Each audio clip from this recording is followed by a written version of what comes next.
합의 법칙과 고의 법칙, 세 번째 고의 법칙. 지난 영상에서는 합의 법칙에 대해서 배웠고요. 이번에는 고의 법칙에 대해서 배워봅시다. 두 가지가 혼동이 될 수 있어요. 처음에는 당연히 그래요. 시행착오를 많이 거쳐야 돼요. 시행착오를 많이 거치면 많이 거칠수록, 문제를 풀 때 생각을 많이 하면 많이 할수록 뒤에 가서는 훨씬 더 쉬워집니다. 그래서 귀찮다고 생각하지 마시고, 합의 법칙 하면서도 얘기했었죠. 나열하는 거를 많이 연습을 좀 해보시면 좋겠습니다. 바로 예에 있는 문제를 볼게요. 오른쪽 그림과 같이 A 지점에서 B 지점으로 가는 길이 A, B, C의 세 가지가 있고, B 지점에서 C 지점으로 가는 길이 P, Q의 두 가지일 때, 여기까지는 상황에 대한 설명이야. 지점이 A라는 지점이 있고 B라는 지점이 있고 C라는 지점이 있는 거야. A에서 B로 가는 방법이 이렇게 A라는 방법이 있고 B라는 방법이 있고 C라는 방법이 있다는 거죠. 또 B에서 C로 가는 방법이 P라고 하는 방법이 있고요. 또 Q라고 하는 방법이 있다는 겁니다. 세 가지, 두 가지가 있는 거죠. 자, 그 다음부터 중요해요. 밑줄을 좀 쳐놓으세요. A 지점에서 B 지점을 거쳐 C 지점으로 가는 거. 우리의 최종 목적은 뭐야? A에서 C까지 가는 게 목적이에요. A에서 C까지 가는 거. 이제 생각을 해보십시다. A에서 C까지 가려면 B까지 가야 되겠죠? A에서 B까지 가는 방법이 A, B, C 세 가지가 있네요. 세 가지. 자, 근데 끝난 거 아니죠? B에서 C까지도 가야 되겠죠? B에서 C까지도 가야 되는 거니까 어떻게 돼요? 두 가지 방법이 있네요. 두 가지요. 자, 이걸 더할 거야? 곱할 거야? 당연히 지금은 고배 법칙은 곱해야 되겠죠? 정답이 6가지가 만들어진단 말이야. 자, 이렇게 계산을 그러니까 이 모양을 보면 이렇게 자동으로 계산이 되죠. 중학교 2학년 때도 배웠으니까. 근데 문제는 이 3 곱하기 2는 6이라는 게 어떤 의미인지를 나열을 잘 안 한다고요. 그냥 이 모양에 이렇게 푸는 거야. 그러니까 이 문제밖에 못 풀어. 똑같이 곱하는 건데도 다른 문제는 또 못 풀어. 그러니까 어떻게 하라고요? 나열을 해서 아, 이런 경우에 곱하는 거구나를 체감을 해야 된다고요. 무슨 얘기인지 아시겠죠? 자, A에서 C까지 가나 내가 간다고 생각해 보세요. 내가 A에서 C까지 가는 거야. 어떻게 갈 거야? 여기서는 길의 종류가 굉장히 중요하겠죠. 가는 방법이 굉장히 중요할 겁니다. A에서 B를 거쳐 C까지 간다라고 생각해 보면 어떻게 갈 거야? 일단은 A라는 길을 통해서 가고, 그러면 C까지 왔어? 안 왔잖아. 다시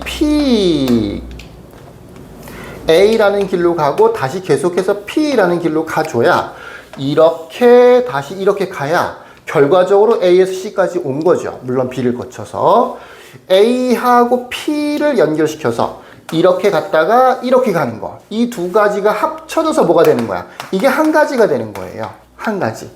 A, P 두 개인데요. 그게 아니고 이렇게만 하면 끝난 게 아니잖아. 계속해서 이렇게 가야 되잖아. 두 개가 합쳐져서 한 가지 일이 되는 거라고요. A도 선택하고 P도 선택하고 두 가지를 선택해야 돼. 그러니까 결과적으로 A에서 C까지 가는 데는 길을 두 가지를 선택해야 되는 거야. 내가 진짜로 간다라고 생각해 봤을 때, 여행 갔다고 생각해 보세요. A에서 B까지 갔다 C까지 갈 거야. 그러면 길을 몇 개를 골라야 돼? 세 가지. 이게 아니고, 그 얘기를 하는 게 아니고 어딘가를 고르면 이 셋 중에 한 개를 골라줘야 되겠죠, 그죠? 근데 그걸로 끝나는 게 아니잖아. 이거 둘 중에 한 개를 또 골라줘야 된단 말이야. 그러니까 A와 P가, 또는 A와 Q가, B와 P, B와 Q, 또는 C와 P, C와 Q 이렇게 쌍으로 연결돼서 묶여서 하나의 패키지가 돼버리는 거란 말이야. 이해되시겠죠? 그러니까 이렇게 되는 거야. A, P도 있을 수 있고, A, Q도 있을 수 있고, B, P도 있을 수 있고, B, Q도 있을 수 있고, C, P도 있을 수 있고, C, Q도 있을 수 있고. 내가 A에서 C까지 가는데 그냥 A만 했어. 한 가지가 됐어? 아니잖아. C까지 못 갔잖아. 일은 끝내야 된단 말이야. A에서 C까지 가야 된단 말이야. 이 상황을 잘 봐봐봐. A로 시작되는 게 두 개 있고, B로 시작되는 게 두 개 있고, C로 시작되는 게 두 개 있어. 두 개씩, 두 개씩, 두 개씩. 총 몇 개야? 하나, 둘, 셋, 넷, 다섯, 여섯. 아, 이게 6가지네. 라고 답을 쓰는 것도 공부가 되지만, 어떻게 되는 거냐? A, B, C. 세 가지에 대해서. 각각이 A도 두 개, B도 두 개, C도 두 개. 곱하기 2. 그래서 6. 그래서 곱하는 거구나. 라고 이해를 하는 게 중요하다라는 얘기입니다.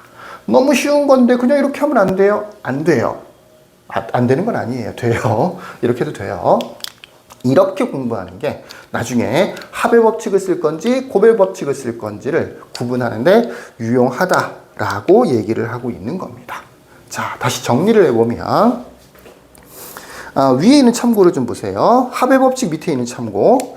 또는 이거나 등의 표현이 있으면 합의 법칙을 이용한다. 근데 이 말만 외워서 문제를 푸는 게 아니라고요. 실제로 나열해보고 이게 주로 또는으로 연결되는구나 라는 거를 몸소 느껴야 공식이 적용이 된다라는 얘기입니다. 고백 법칙 참고를 보시면 그리고 동시에 등의 표현이 있으면 고백 법칙을 이용한다라고 되어 있죠. 그죠? 그렇죠. 실제로 A에서 B로 가고 계속해서 B에서 C로 가고 그리고 동시에 계속해서 이런 식의 말들, 그런 식의 말들이 있을 때 보통 고백 법칙을 씁니다. 근데 이거는 결과적으로 그런 거고 실제로는 나열을 해서 이게 곱하는 거구나 라고 하는 거를 자꾸자꾸 문제마다 이해를 하는 게 좋다라는 얘기를 하고 있습니다. 자, 연습 문제에서 한번 풀어보도록 할게요. 여기까지. 끝.